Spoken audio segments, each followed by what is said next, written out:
أعوذ بالله من الشيطان الرجيم بسم الله الرحمن الرحيم. This is a very important lecture and you may see the description for some necessary prerequisites which are required for this lecture. So please see this lecture, and this lecture may be consist of 1 or 2 videos or 3. So the name of this lecture is about reconstructions of thoughts in Kemetism. In order to understand it better, you have to reconstruct their thoughts. And NSW, the Nesu, as an exclusive divine political office. This is the topic of the lecture, and you may say it. I have written it. And why I have written it? Because it is one should be ready to understand the actual thing. This is the end of the lecture. So these are the pages. One may see it if he wants to read it personally. And now, as usual, I am going to put my device in order to read it and record it. So first, introduction. This lecture consists of 12 introduction and 11 preliminaries, or 12 preliminaries, and 3 conclusions. Oh, sorry, 5 conclusions. Okay. So the work proposes that the Nesu embodied and united an inseparable union of divinity and terrestrial sovereignty.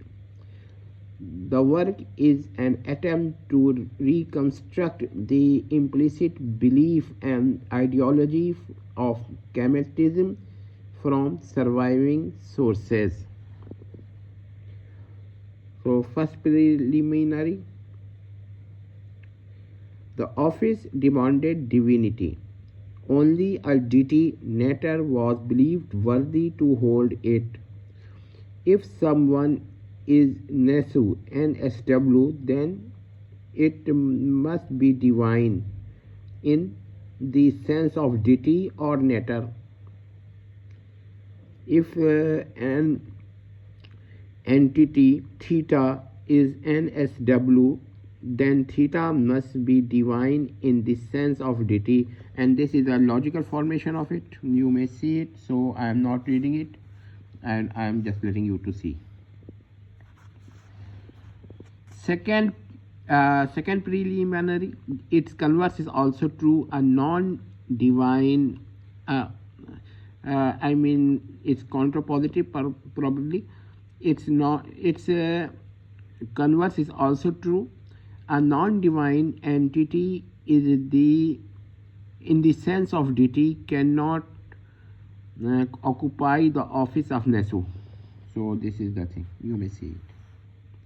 And I can write it if P implies Q, then this is not Q implies not P. So this is the thing. I have written it just now. Now the third preliminary. Divinity is necessary but not sufficient to occupy the office of Nesu. Whilst many deities, Nataru, and TRO exist in Kemetic religion, the Nesu is singular and exclusive. This is a very important thing. Fourth preliminary, the office of Nesu was terrestrial and territorial. it was confined to Egypt or Kemet, the pharaonic Egypt. Within the domain, the Nesu alone serve as a legitimate channel for divine will in the sense of will of heavenly deities to become operative in the terrestrial or territorial matters. And this is very important point. Now, fifth preliminary, the heavenly deities may be heavenly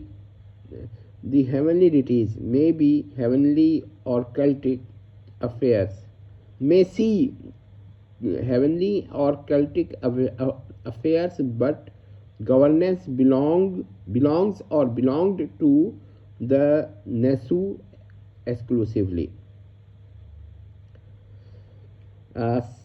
Sixth preliminary, the throne is or was not a secular institution amenable to the override of heavenly deities, but the divinely ordained mechanism of the rule itself. Now we come to the seventh preliminary.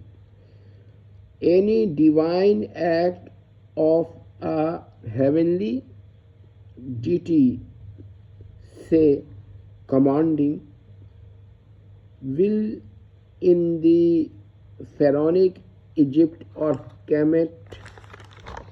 Now we come to the next page and I will show you it. Constitute an exercise of rule, therefore jurisdictional assertion. Now we come to the eighth preliminary, and this is very important one again. The legitimacy of such intervention hinges not on Natter's power or deity's power, heavenly deity's power, but on the possession of Nesu's office. Direct action of any heavenly Natter is or was therefore interrupted as or can be interrupted or could be interrupted as an attempt to usurp the authority of the Nesu, rather than mere guidance or assistance or commandment from the higher deities. This is very important, very important.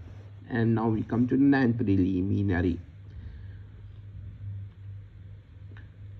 Pharaoh's refusal to heed the commandment of God of Moses, "Let my people go," is understandable within the framework or under the Shema.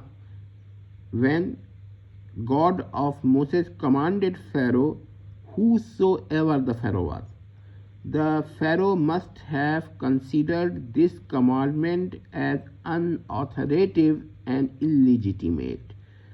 His stand rested on three premises. Now again I am going to read each premises. A. The Nesu is or was Kemet's sole divine ruler. B. Pharaoh, whosoever he might be, holds or held the office. C. Anyone seeking to govern Kemet without this office is illegitimate and unauthoritative. Illegitimate and unauthoritative. His assertion of recognizing no Nesu beside himself denies not the existence of God of Moses, but denies the entitlement to exercise the authority in Kemet or Pharaonic Egypt. Sometimes I cannot pronounce a word correctly, so please forgive it, because I have begun to read my own work. Initially I used to write it, and I can write many things, but to read it is somewhat problematic. The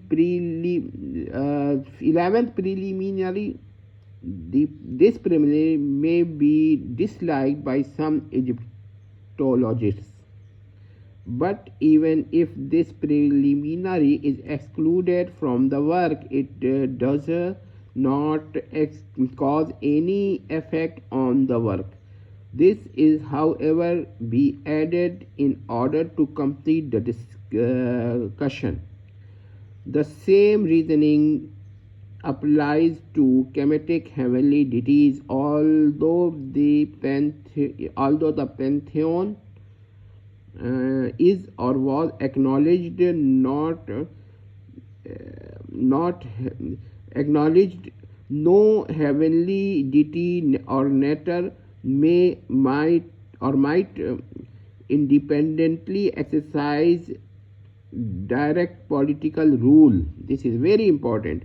Divine influence must produce through proper established channel or properly established channel.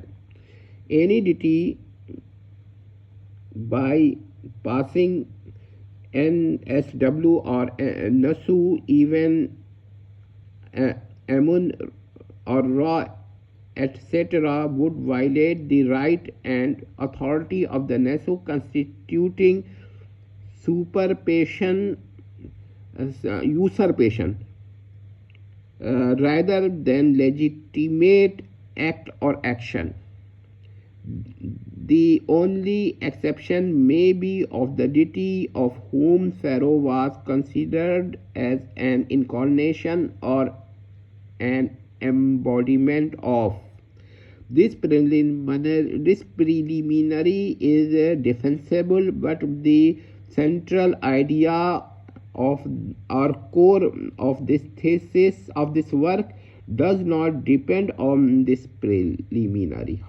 Supposing that this preliminary is wrong or false, one may say that there was an exception for some of Kemetic heavenly deities, or anyone not in the pantheon was excluded from this exception.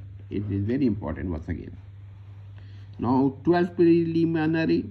The office of Neso formed a closed structure. Multiple deities exist. 1a. Now we comes to second B. Only one may occupy the office of the Neso at any moment. C. No recognized mechanism for an external deity to override or to revoke the legitimate incumbent. Now this is the last thing, and I think that I shall read it in the next video, and it will help. I will request that the description may be seen for some as a requisite for this elegant paper. So I will write also the day of uploading it. Hope that this will help to understand the concept of Nesu. Thanks.